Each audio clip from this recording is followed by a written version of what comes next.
Hi, this is Bobby G, and this is Bobby G's Big Stone ATX, an inspirational podcast where we will explore the interesting people who've dropped into our guests' lives and trace the ripples and take a look at the love that they pour into what they do and how that enriches the fabric of Austin. Thank you so much for joining us today, and I'm so excited about my guest today is Felipe Gomez. At Felipe Gomez Art, if you're interested in looking up his work. And Felipe's going to begin by telling us about the love that he pours into what he does in town and in this city. And then he's going to tell us about those special people that have been dropped in his life and how they've affected him and his surroundings. Felipe, welcome. Yeah, thank you so much for having me. Yeah, it's a pleasure being here. I'm a local Austin artist. I'm from Colombia. I was born in Bogota. And you came here in 2001, is that right? 2001, yes. I've been here 24 years? 24 years now, I think, close to 24. It's been wonderful. I wasn't always an artist. I always loved art. I always had a passion for it and I always took all the classes. And at an early age, I didn't think about it being a profession.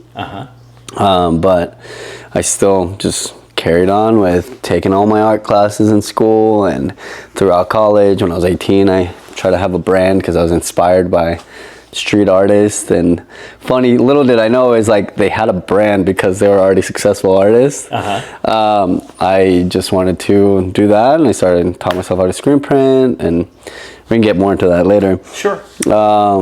But yeah, I traditionally work with wood. That's what a lot of people in town know me for.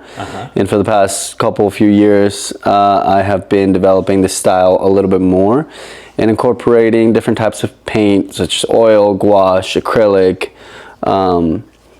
Now I've been playing with canvas and the wood at the same time, just trying to push the boundaries of what I've been doing. The wood style that I do, I've been doing for about 10 years now. Okay. Just wild to think about.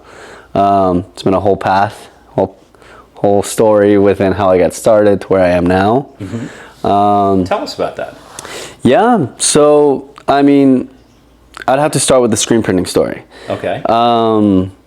Like I said, I was just always in art classes throughout my whole life and always had my art books, and I always went back to just looking at art everywhere. And I remember thinking to myself, I think it was until I was like 26, from like 16 to 26 every year. You know how you have New Year resolutions? One of mine was finish one art piece. And I never did it. I was always caught up with friends or focusing on different things, traveling, etc. But anyways, when I was 18, I wanted to have that brand, so I had all these drawings, and I went to a screen print shop and gave it to them. I was like, "Hey, I would like 12 shirts, please." They're like, "Amazing, we'll get back to you with a quote." And they said, "All right, it's gonna be $800." It's like, what? I'm only 18. I have a job. I pay for my things, but that was crazy to me. And they said, "Well, you want 10 colors, and that's a lot. We charge per color. Besides that, this is just drawings. We have to vectorize your work, so that's going to be $60 an hour." And I said, what's vectorize? What does that mean? Like, what does that entice? Like, what do you have to do? I was always very eager to kind of question the world and learn what everything is. Like, yeah, so it's graphic design. And I said, okay, cool. I will be back. So I spent the next year teaching myself how to graphic design. Somewhere in between that, I ordered a screen print press because I was like, well, you know what, might as well just teach myself how to screen print because I don't want to pay $800. And I got a single head press, built my own burn box, which was hard. It's hard to do. You said you've done some screen printing, and to build your own black burn box, I forget the term for it. It's you need a very specific space for it, and I lived in this tiny apartment, and it kind of worked, but I did mine in my bathroom. Yeah, I think that's where I did it, or in the closet, something like that. Yeah, just the darkest space I could find. And it worked, relatively. It was okay. And yeah, I was teaching myself computer programming at the time too, for some odd reason. And finished my designs, I had my prints ready, and by this time, I had done the graphic design, and I taught myself. I think like a year and a half went by or something. So I went back to the screen printers, and I was like, here's my design, you guys just print it out. They gave me the 12 shirts. It wasn't $800 because I had everything vectorized. And I started selling these t-shirts at ACL, just outside. I was like 18-year-old kid, like I had them rolled up. I had a backpack, and that's kind of one of those lessons that really pushes you outside of your comfort zone to talk to people about this thing that you created. And people are busy, people have a mission, so it's like kind of hard to catch, and that's what I realized in that moment. But after that, traveled around the US for 5 months. I did woofing, help exchange, and went to school. I was having my degree, studying environmental science at the time, and I really didn't know what I wanted to do. As so many teenagers, you're unsure about what this professional career path is, like what the right one is for you. And I think I had all my general basic classes. I got my associates in environmental science and said, okay, I'm going to go to Europe. My family's out there, and they've been there for 24 years. And my aunt and uncle have been there since the 70s, I think.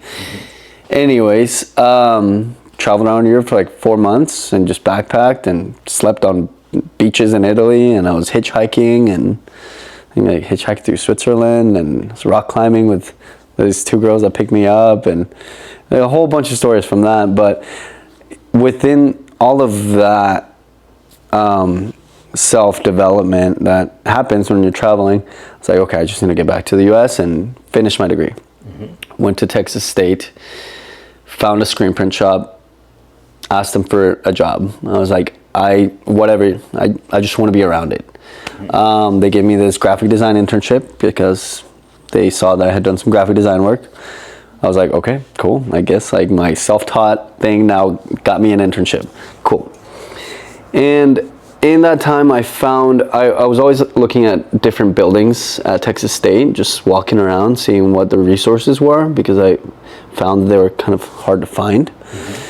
And in the engineering building, I'm just stumbling around, looking into rooms, like seeing what's what, I see this makerspace, and doors open, and walk in, and 3 kids are in there, and they're like teaching people how to use the machines. And they had this thing, like this kid pulls out like a cup that had been engraved, and I was like, okay, cool. So like, you're engraving on cups, sweet. And like this kid is using like a mini CNC machine, and they had 3D printers. And I asked What's a CNC machine? CNC is stands for, oh my god, I'm blanking. Computer. It's not. Oh my god. CNC machine is a huge machine, sometimes they can be small like this one, that basically has a router bit. So it etches? It cuts through material. Okay. So like you can cut through thin metal, and is that what wood. you use to create the screens in these? Well, this is a laser cutter, which is considered a type of a CNC. Okay. But a CNC router has a drill bit, and it's got different sizes and thicknesses of the drill bit, lengths, and different not patterns, but cuts on the bit that cut different material cleaner than others. You can cut a lot of acrylic, a lot of mass production things are cut using a CNC in the everyday world. Most of the things you see are cut using CNCs and lasers. And yeah, so I asked him about the laser cutter. I was like, so how does this work? And he's kind of an introverted kid, very smart, you could tell. And he's like, just started telling me about the CO2 and went on this tangent. And then within the tangent, he says, and it uses a vector. And I was like, wait, hold on. I know that word. And I taught myself how to use all these things, and I have a lot of vectors ready. You're telling me I can just bring my vectors and etch them on things. And he's like, yeah, you can etch them, you can cut them, you can whatever you want to do. Like, okay, cool. So I started going to the makerspace. I became an instructor of the laser cutter because I wanted access. I wanted full-time access to that room. And I found myself in that room till 5 in the morning for the rest of my time at Texas State. Getting lost in your work. Just getting lost in there, like really, like just, I would get all different types of wood, take it in there. I would etch on glass. I would try to cut glass. It wouldn't cut through glass. Yeah, I was doing all sorts of crazy stuff. That's great. That's how I had this piece, and I figured out, it was just one of my designs, one of my drawings. I cut it, and then it's like, okay, how do I make this cooler? How do I make this better? How do I push this further? It's like, okay, maybe I can just add another layer. And it's like, wait, I can just think about this in the way that I think about screen printing, and I can just add layers and create my concept in the same way that screen print creates these images with halftones. I can just create my images using cuts and depth. So I started doing that, and I think like maybe a year after, no, I think I sold a couple pieces while I was in school, and that was cool, like little 12 by 12 like pieces, like 2-layer, 3-layer things. And that's where it all started, kind of like this pushing into this wood style, and I've been working really hard to just continue pushing myself through it and make it more difficult for myself. Get out of your comfort zone. Exactly. Every project I do, I'm kind of just like experimenting. Something about like, I think it's just being in the process that I like, and that's the reason why I do this, is because I'm constantly solving problems, and I find myself just, I completely lose track of time, and blink of an eye, I have a crazy new piece out, and I have done XYZ things that are new that I didn't do before, and no one knows it because like most of the stuff I do is just insane, or it looks insane to the eye as you walk up to it. But yeah, I'm always adding something new. That's awesome. Yeah. And you've got, so you started doing that back in early 2000s, mid 2000s? Let's see, the wood stuff was 2014, I think. 2014. Yeah. Okay, so 10 years. Yeah. 10, 11 years now. Yeah. And you can find some of your work hanging out at the airport, is that right? Yeah, I'm currently having an exhibition at the airport. That'll be up. For anyone traveling into Austin or traveling out of Austin the holiday season? Yeah. You'll be able to see it. Philippe's work. Yeah, it's right by gate 12 in that new wing of the airport. Okay. You get past security, take a left, walk about 100 feet, 2 minutes, and then you'll see a large glass vitrine in which you'll see all the work. Oh, that's fabulous. Yeah, I have a lot of work there right now. I have a piece at City Hall. Currently working, I'm very grateful and lucky to have gotten this project, but I'm working on a public art piece for the city of Austin. So I got a big public grant. Where's that going to be? It's going to be at a women's violence center. Okay. On the east side. Nice. It'll be my first, it's the biggest budget I've ever had for a public piece, and I've done a couple. Okay. So I'm super excited. I'll be working with different materials. It's all going to be steel. I'm going to do this like powder coat on the inside, this beautiful patina on the outside. I'm not going to say which one. I'm just going to make people wait for it. And what is the inspiration? Because so much of your work you've talked about, I've read some things, some interviews with you, and you talk about trying to bring out what the internal, what's coming out of someone, just not am I describing it correctly? Or? Yeah, there's been a lot of series, or few series in my work that was representational, and that I really focused on what made us who we are, the development, the growth, the hard work, and the impact. Like, for example, one series was on the female divine. And that story and that concept came from my realization of the impact that women and that female love and nourishing value has on us, specifically me as a man, but not just men, society. I was very lucky that my mother, she has 12 siblings, and 7 of them are women. Anyways, they have their daughters, and I grew up with them in Colombia, and one of my aunts, she had 5 children, 4 were girls, and my family were 4 brothers, so we each had kind of like our best friend that was around the same age, and we grew up together. And I think that was probably one of the best things that ever happened to me, is kind of like having a sister, and that really showed me just kind of like a softer way to be, and like be more empathetic and caring, rather than just being around my 4 brothers and wrestling and and we were just like playing video games, and it was really nice to be with my cousins. So that piece is that whole concept was talking about the inner developments that lead a woman to be able to share this love and kindness with the world as they work on themselves. And it's all about the self-development and the learning curves and the growth that happens throughout their life. And nonetheless, like there's still this beautiful, nourishing love that is shared with us. So that was just honoring. Is there any of that story in this public piece that you're doing? I mean, you could say so, in a way. Absolutely. So I had to do some community engagement with the center, and it's women who have survived trauma or traumatic experiences.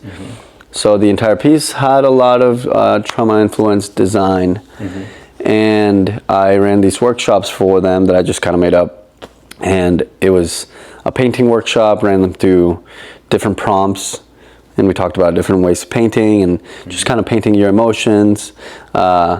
Think about a time that you felt safe, etc. And I had all these prompts for them. Another one was sculpture, poetry. We talked about some poets that made them feel safe and happy and able to talk about their own experience. And the journaling one was really special. I had, I think, about 20 prompts for them, and it was just like quick writing sessions. Just write, how does this impact you? How does this make you feel? And the entire objective behind that engagement was to... So it's so much more than just a piece of work. Oh my God, absolutely. And I have used all of that information to create the piece that I did. As an inspiration for the whole, oh my God. The things that these women wrote were, they really let go, and they really got through some things in their life. A few of them broke down in tears at the end of the sessions. One of them, she was crying, saying, "This is one of the most beautiful things I've done. Thank you so much for pushing me to do this, and I've never done anything like this. I didn't think that writing was something that I would ever do, but you pushed me to do that. I'm not good at writing. I'm not even good at spelling, but you didn't judge me. Yeah. And you let me just kind of write my story, you know." So there's a lot of that's going to be pushed into the piece. Oh my God, this is amazing. Yeah. When was this going to be unveiled? It will be built in late July. Okay. Yeah. And available for the public? In a way, we're trying to figure out how to make it available for the public, because it's a trauma center, and these women have people that they are kind of hiding from. Yeah. So it's not really available for everyone. Well, I wonder if you could make some kind of, have some videographer. Exactly. Kind of like, and have people in the background like talking, reading the stories. Yeah. Yeah, Oh yeah. my God. If they allow me to share them, because Yeah. I had to be very sensitive about Yeah. the things that I had to ask him. Yeah. Each and every one is like, can I take a photo of your drawing? Can I take a photo of your poem? And just being very Yeah. careful about. Well, I guess if you can get people to, if they feel comfortable enough signing off on some kind of share, Exactly. then God, you could really make it into A whole piece. just Yeah. A whole. Yeah, and that's a great idea. I've got some. If you're interested, I've got some people you could, Okay. if you want to talk to film people who I think would really dig that. Really? Okay. I'd be happy to. I haven't talked to anyone yet, so. That's Yeah, it was really nice. I try to really like figure out like what triggers you. How do you feel about size? How do you feel about color? Or how does color make you feel? Instead of me just coming into their space and being like, I'm an artist, I got this huge grant, I'm gonna make something cool in your space. It's like, I wanna hear your feedback. Why don't we collaborate on this and like show me what a sculpture would be that would make you feel safe, make you feel peaceful. What do you need in this space? And a lot of what we got from everyone is they want a space to feel peaceful. They want a space to contemplate and solace and be in solace. So instead of me creating one sculpture, what I did is like after so much thinking and like writing about what this was that I came up with this half decagon formation of 5 structures. In the structures, I designed 3 of them to have benches. And they'll be able to walk up to the piece, interact with it. The powder coat layers, because it's going to be my layers that I do in wood, but in metal. They'll be powder coated.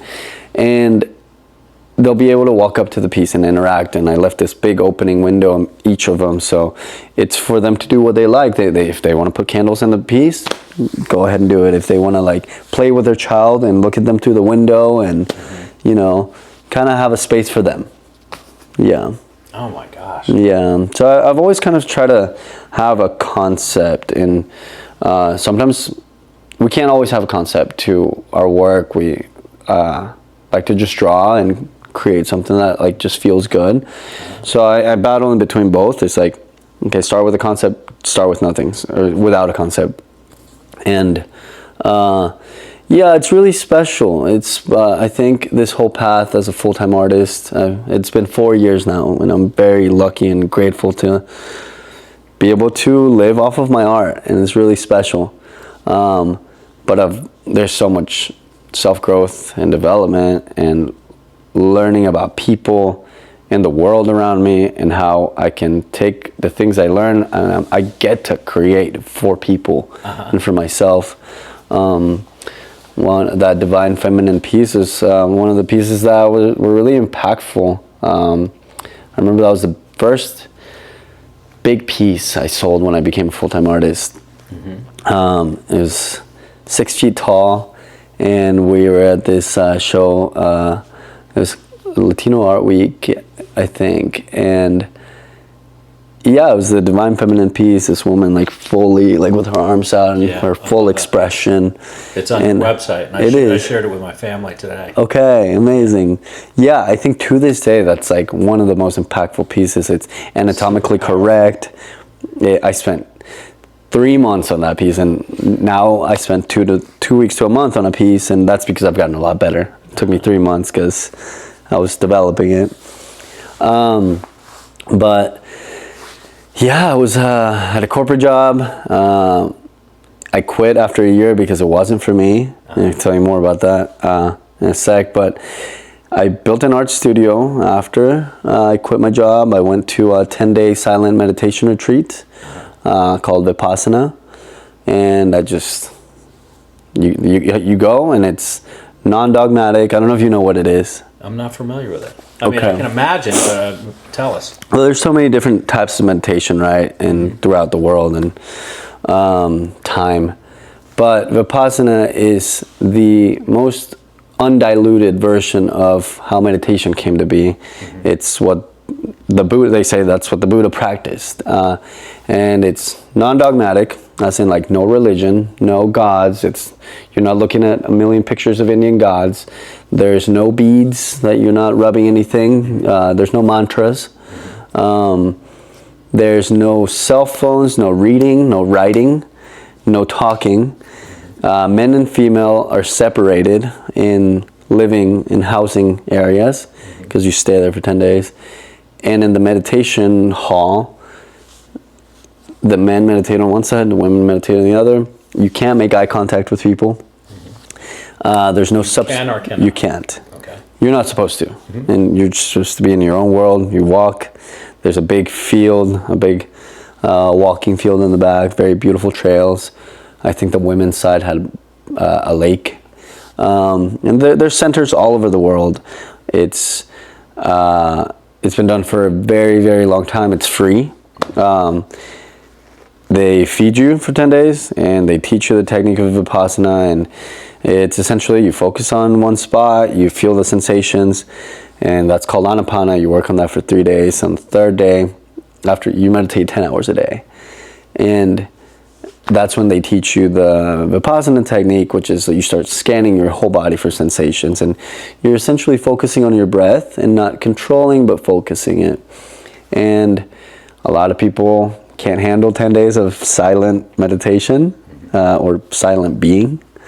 I loved it. I've been meditating since I was 13 years old. For some odd reason, I found a weird meditation video that had like a trance background, and on YouTube when YouTube was still coming out. And I did it, and then I just kept going, and I started reading all these like Buddhism books and these like self-help books for some reason. I like 13, 14, 15, 16, 17, and it was really good for me. After that, I did a lot of yoga, and it was really solid. I'm very happy that I did that. I think my old self, because I still meditate, sometimes not as much. I'm like the past like 6 weeks, I've maybe like I do in the morning each morning. Yeah, That's how I start my day. really. Meditation, stretching, and tell us about the people that have come into your life. I want to hear, because you must have had some amazing people to get where you are now. I feel like I feel like Austin is so lucky to have you to enrich the fabric of Austin. So thank you so much. But tell us the backstory. Tell us about how you got here. Sure. I mean, absolutely. There's been so many people that have impacted me and helped me and supported me and seen what I've been doing. And I don't think I'm ever going to say that I've done this all by myself, because it's never going to happen. It's like you always have the help of this person. It's amazing how they just drop into your life at the right time. Exactly. It's like, oh, do you want to have this show? Do you want to be a part of this show? Or I know this person that might like your work, and then this person ends up being someone that really loves your work and sees you for what you're doing, and like, I want to support you. I want to be a patron, and I want to get a piece from you, whatever, once a month. You'll have people who break down in tears at your pieces. But so with that, there's so many people within the community of Austin. I would say that I owe so much of who I am to my brother. He left for Germany when he was 18, and when I was coming to the US 24 years ago. And before that, so I was 10, and I think from like 7 to 10, I remember him taking me out to see films, to see performances, to show me art. He would take me to galleries or museums, mostly museums, like galleries if he could. How much older was he than you are? He was 10 years older. Okay. Yeah. So I guess I was 8. I remember he was 18. So maybe even like 6 to 7. And I remember we'd be walking down the streets of Bogota, just him and I, and we'd jump on the bus and go to this museum or go see this performance. I had no idea where I was, and just like, walking around the city with him, and he would show me street artists and be like, hey, that's a really famous artist from Brazil, and that's crazy that that's here, but that's graffiti, and that's something that people do, and there's some murals. And he taught me about the history of graffiti, like where it came from. We would sit down and talk about hip hop music. He had all these cassette tapes, and he would just like show me them, and he gave me a few. So he would just try to instill culture into me from a very early age. He put me, I remember we would go to this guy's house down the street. He had drums, and this guy was giving me drum lessons, and I never got good at it, but I think I was only able to go like twice, but it was still special. Of course. Like 2 times, it still had an impact on me. And I would say that my love for art started then, because then I was doing art in elementary school. I would always doodle. I had all these like weird drawings. I found some of my old sketchbooks from back then, and it's insane. It's just insane, and it's very weird, complex drawings, kind of like my art now. It's very complex, so it's funny to see like the transitions. Yeah. And within that, I remember we were kind of talking about this earlier. Mr. Viol, he's my high school sculpture teacher. He was a very unassuming gentleman. I think he was, I must have been 15 or 16. And he was probably his late 60s. He had a beard, and very calm guy. Just like he would just come into class, tell us what to do. He'd go to his desk, and we're all sculpting, and he would just be working on his projects. And he was so good at sculpting. And I think that was like why he did. Now that I'm an artist, I'm like, okay, you just taught this art class, and then you'd go to your desk and you'd just work on your own projects. And he was very, very talented, and he would help a lot of people out, and he would push kids to put their works in art competitions. And I wasn't that talented at art. I wasn't very good. I mean, just like I was very messy, and I had all these weird, like crazy sketches, and it was never cohesive. It was never, like no one ever taught me that I should keep doing one thing. I always had a million hobbies. So anyways, I would get up from my chair, and I would always go bother him. I'd be like, how do you do this? How do you do that? Like, how can I do this better? And at first, I think he was kind of annoyed and bothered by like me just constantly being like, how can I do this better? And the semester went on, and I remember that he wouldn't help too many people, but then he would come and help me out. And he'd be like, how are you doing? Like before I even got up to go bother him, he'd be like, all right, what do you need? What are you working on? Like, what do you need? And I remember, I think I took a few of his classes when I was 17. I built this like female bust, and finally I created something that was presentable. I still have it to this day. I'm very proud of it. It's beautiful. And he wouldn't help me do it. He made me do the whole thing. He would just come and like kind of push things in and be like, okay, so this is what you have to do to like give the shoulder a little bit of a push, and like look at the body, and like really look at a body, and like look at the back, and look at that dimple, like analyze what's in front of you. And he would do it, and I'd be like, okay, cool, you can just leave it, I'll keep working. He'd be like, nope. And he would press it back and push my piece, and it's like, oh my god, can't you just leave it? I want this to look good. But yeah, he was very hard on everyone, kind of in a very peaceful way. And I haven't talked to him ever since high school. I probably should look him up. This is your thank you note 2.0. Exactly. Yeah, I've talked to him a couple times. Yeah, exactly. I'll send him a clip and be like, you're the one teacher that I remember. I'll always remember. So I graduated college, had no idea what I wanted to do. I ran these big environmental festivals, which taught me a lot about business, and I was marketing director at these, and it started in ACC. I was part of the Solar Association. They wanted to put together an event for sustainability and teaching the public, but it was only available for the school. And I said, that was my first graphic design internship. I kind of lied and I said I was a graphic designer. And they're like, okay, you can be our graphic designer. And that's when I started teaching myself about graphic design. And I was like, yep, I got it. I'll draw a sun for you and a windmill. And it worked out. But then I was part of those meetings, and there was like the executive director of the groups. And in those meetings, I was like, if you're trying to reach people, what are we doing? Why is this like just for the students and no one's going to come in that room? That's not cool. That's not accessible. That's not fun. I don't want to go to this. Why don't we open this up to the public, get some sponsors, get some yoga in here, get some musicians, get some live painters, because I was in that whole scene and I was I was connected to that. And they're like, okay, we don't know how to do that. Like, do you? I was like, yeah, I can get painters and I can get maybe some yoga here, and I think we should have some keynote speakers and make a whole event out of it. And I have some connections to this guy who owns a staging company, and maybe I'll talk to him about a sponsorship. So then I created my first sponsorship packet, and then it was very very dense. Now looking back at it, it's like I don't know how I got sponsorships using that, but it was good. It was professional. And then I became one of the people who was organizing the festival, and it was 3 of us, and we pushed ourselves to go to an event that the mayor was speaking at, and we're like, we have to have the mayor at this event.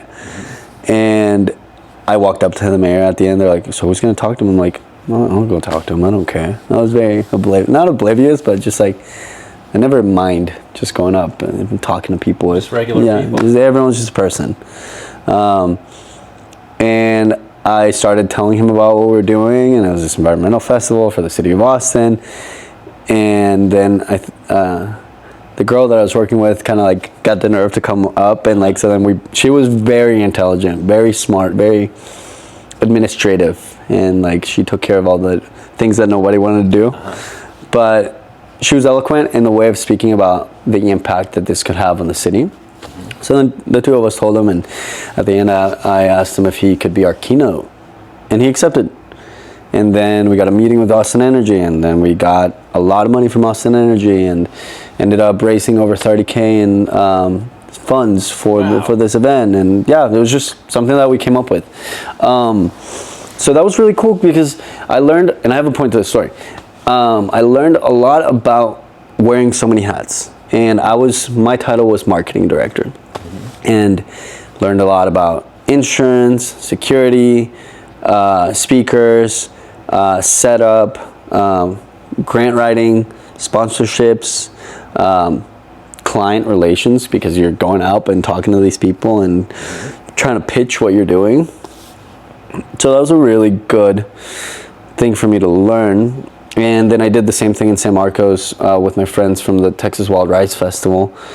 The year after, another sustainability festival. And anyways, went on, graduated college. I was doing my laser stuff, and still graduated, didn't know what I wanted to do. And my friend offered me a job. She was working at Facebook through Accenture. Accenture is a contracting company. And she's like, do you have these skills? Like we can just add a couple of like Excel things on there and you can do the job. The only thing was, it was in finance. I'm not a finance guy. It's fine.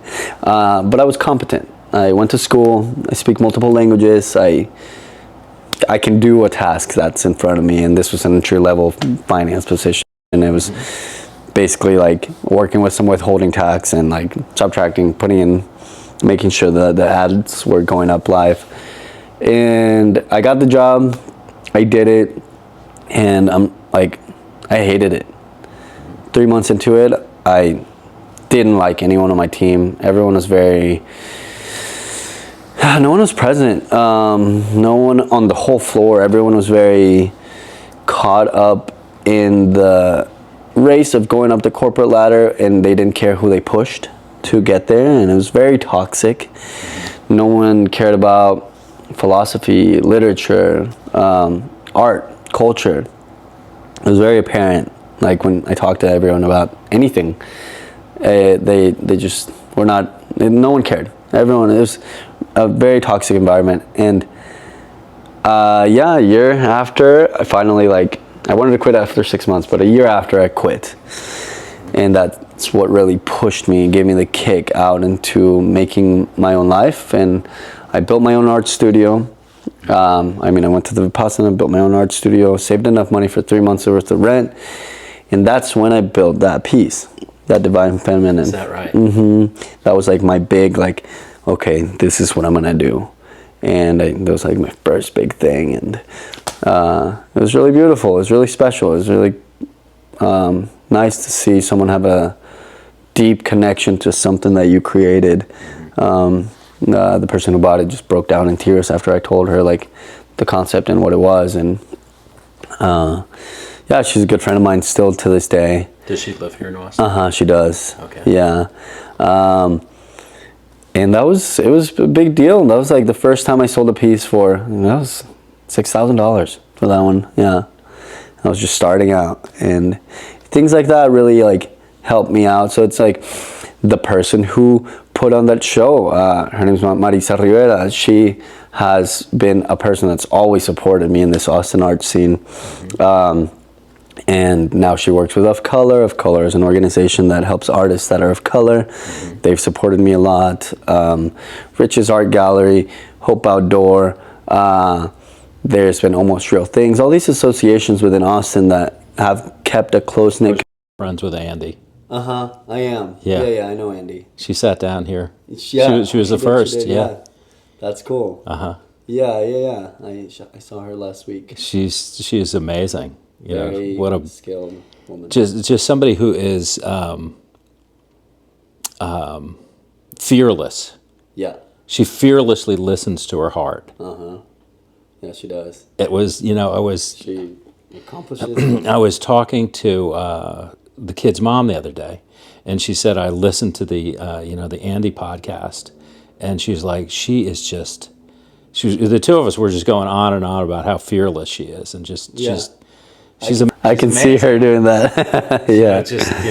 I'm so happy that you've got that connection. Yeah, absolutely. And I think really enjoy this community in Austin because everyone really tries to help one another. It's not cutthroat like New York or LA or other cities in which a lot of things are gate kept.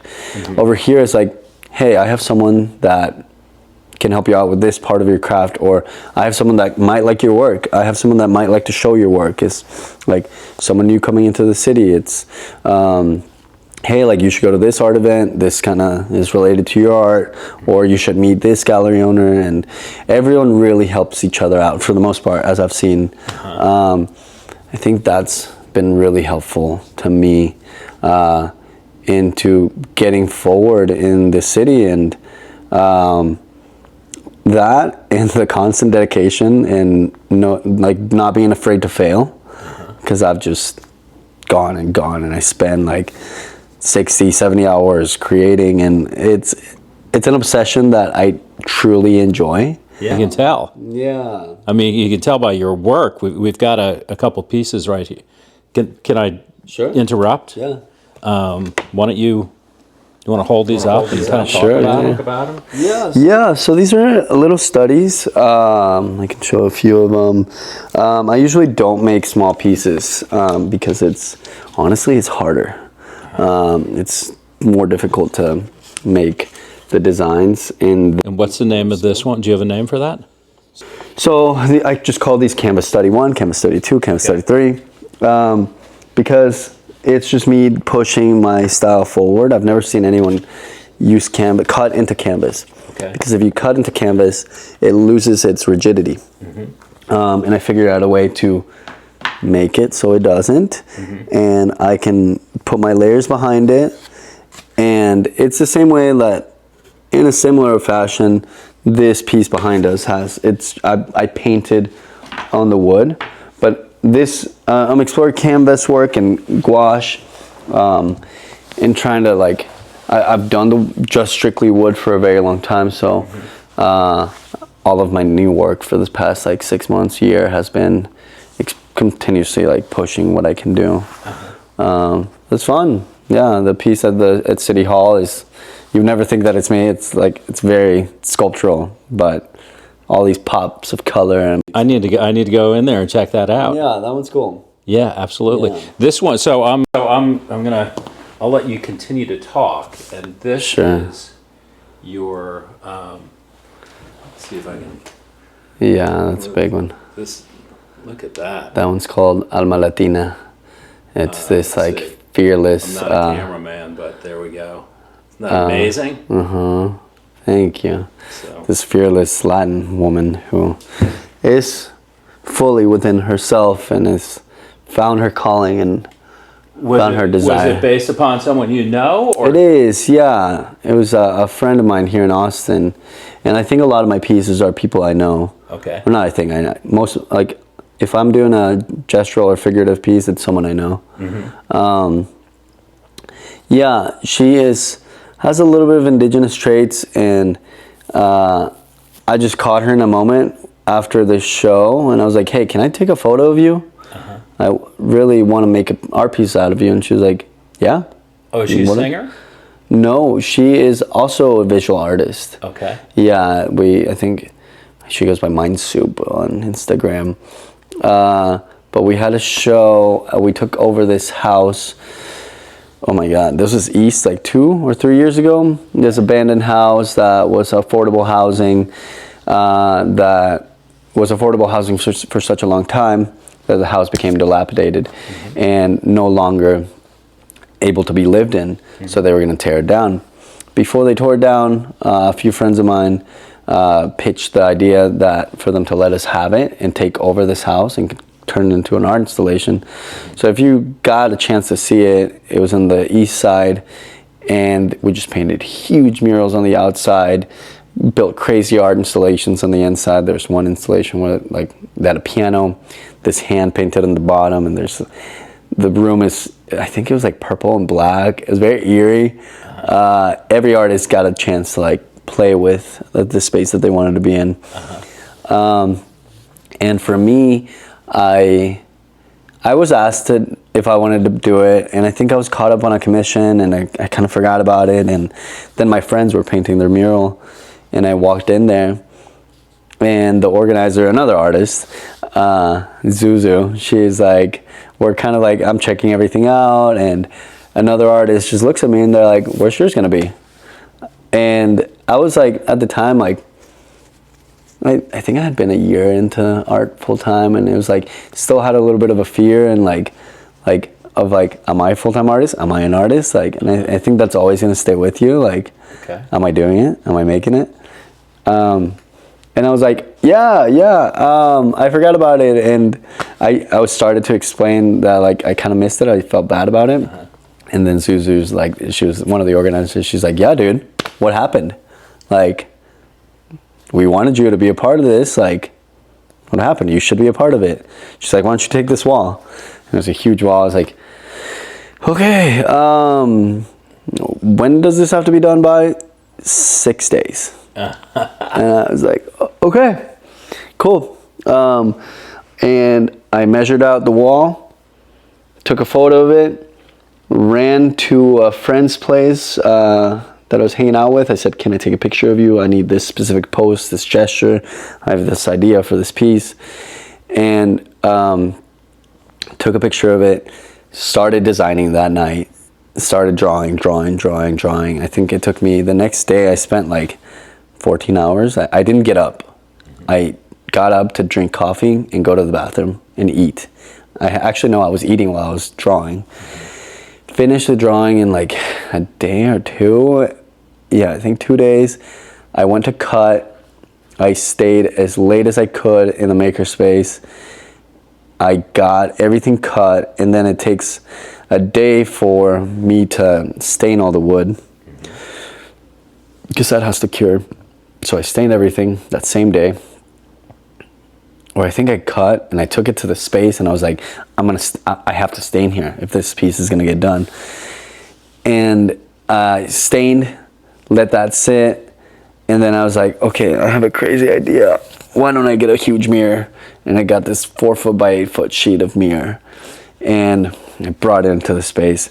and the piece was done drying. So then I glued everything up. As everything was gluing, I varnished everything, which normally I let pieces sit for 24 hours and then cure. And then we put the mirror on. Put the mirror behind the piece, and it didn't have a frame, and I was asking my friend to help me hang it, and she's a contractor, or she's not a contractor, she owns a construction company, and we were having a good time, and I was asking, I knew where the place to hold the piece should be, and she was like, no, I don't think that should go there, you just put it in the corners. It's like, you sure? Like, it's like, yeah, it'll be fine. Like, it's a lot of weight. I trusted, and anyways, we laughed about it. We laughed about it then, but we hung it up by those places in which we put the blocks to hang from, because it was a heavy piece, it's 4 foot by 8 foot. And in 3 seconds, the mirror shattered and the whole piece fell, and the top and bottom right part had broken. I was like, oh my God, what do I do? This is due tomorrow. Like, and it was, I think, like 2 a.m. at that point. Like, oh my God, okay, what do we do? And I just crushed the corners and crushed the other side just to make it equal or make it aesthetically pleasing. And we hung it, and yeah, the other artist was there, and we kind of like laughed about it and went home, and yeah, then I took a picture of her, and now that piece is called Traces of Impermanence. I ended up shattering more glass and putting it in her hand. Yeah, it's kind of like a piece speaking to the impermanence of things. And you learn something from it. Yeah. Absolutely. That's fabulous. Yeah, now that piece is framed, and I drove it to Colorado. I'm blanking on the name of the city, but yeah, it's cool. It's a whole path, and it's a whole... Nothing's wasted. Nothing's wasted. Yeah. So it's really beautiful to meet so many good people in the art world, because I think that's why I love artists, and so empathetic. I do too. I feel like I gravitate towards artists. Yeah, it's very, people, for the most part, people who are good, people who are trying to convey a message, a concept, and work on themselves, and there's so much learning that happens. It's a hard career, but if you really love it, you'll make it happen, and people will help you make it happen if they see your passion. Yeah. People will connect you with their friends who they think should buy your work. They're like, hey, I think, like, it's as simple as like someone telling their friend that they really like this person, that they really like their art, and that they should maybe buy a piece of their art for their house.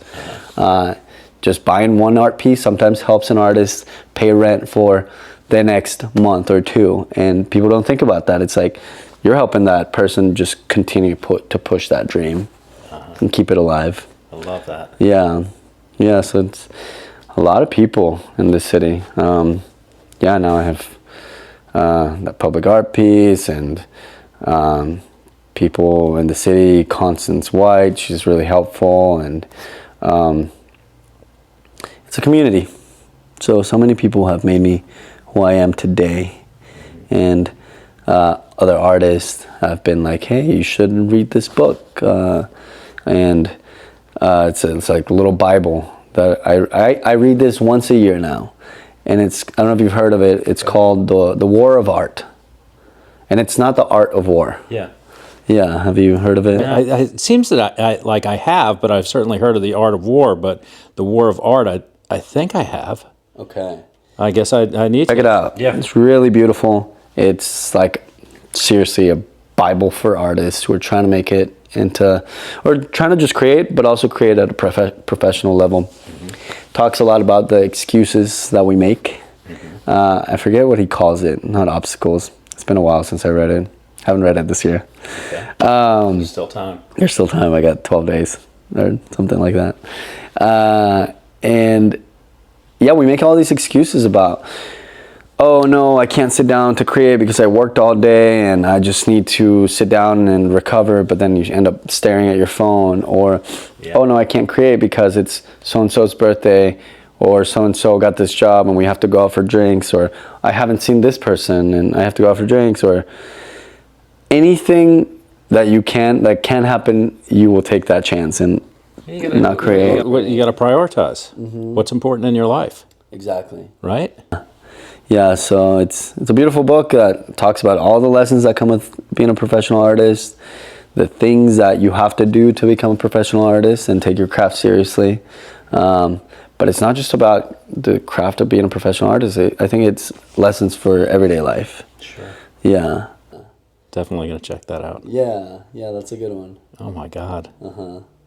Philippe, thank you so much for joining us today. Of course. I've had the best time. Me too. This is really... Thank you so much. Great. Thanks for having me. Thank you. Yeah. Well, we're all through. We're out.